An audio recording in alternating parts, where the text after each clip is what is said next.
বিএনপির প্রার্থী বাছাইয়ের কাজ চলছে।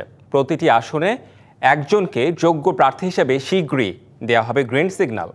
এই কথা জানিয়েছেন দলটির স্থায়ী কমিটির সদস্য সালাউদ্দিন আহমেদ। জানান, নির্বাচন সামনে রেখে দল গোছানো শুরু হয়েছে। হতে পারে জোটও।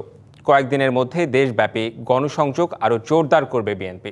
এছাড়া অবিলম্বে নির্বাচন আয়োজনের কর্মকাণ্ড দৃশ্যমান করতে কমিশনের প্রতি আহ্বান জানান দলটির নেতারা। রাজধানীর গুলশানে নিজ বাসভবনে সাংবাদিকদের মুখোমুখি বিএনপির স্থায়ী কমিটির সদস্য সালাউদ্দিন আহমেদ। ফেব্রুয়ারিতে নির্বাচন সামনে রেখে তুলে ধরেন দলের পরিকল্পনা। এ সময় তিনি জানান, নির্বাচন কেন্দ্রিক জোট নিয়ে রাজনৈতিক দলগুলোর সাথে আলোচনা চলছে।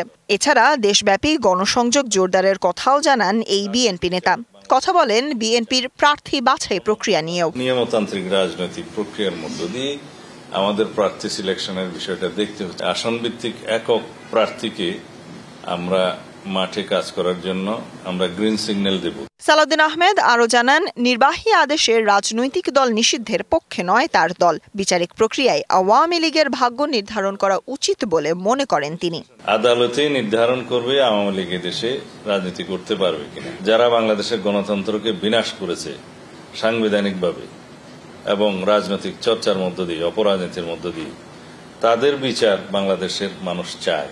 এদিকে সকালে এক মানববন্ধনে বিএনপি নেতা নাসিরউদ্দিন আহমেদ ওসিম কালক্ষেপণ না করে অবিলম্বে নির্বাচন আয়োজনে তৎপর হতে ইসির প্রতি আহ্বান জানান। যারা বিভিন্ন পদ্ধতির কথা বলে কালক্ষেপণের চেষ্টা করছেন, তাতে কিন্তু পতিত স্বৈরাচার ফেসিস্ট আবার ফেরত আসবেন।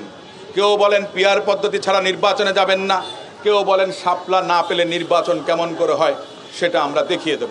নির্বাচন হতে দেবেন না। আপনারা কে হুমকি দেবার ভাই? এ সময় নির্বাচনী প্রতীক ও পিআর নিয়ে দলগুলোর দাবির সমালোচনা করে সবাইকে ঐক্যবদ্ধ হওয়ার আহ্বান জানান বিএনপির এই নেতা। জুলাই আগস্টে যেই সুলতানা স্বর্ণা, ডিবিসি নিউজ, ঢাকা।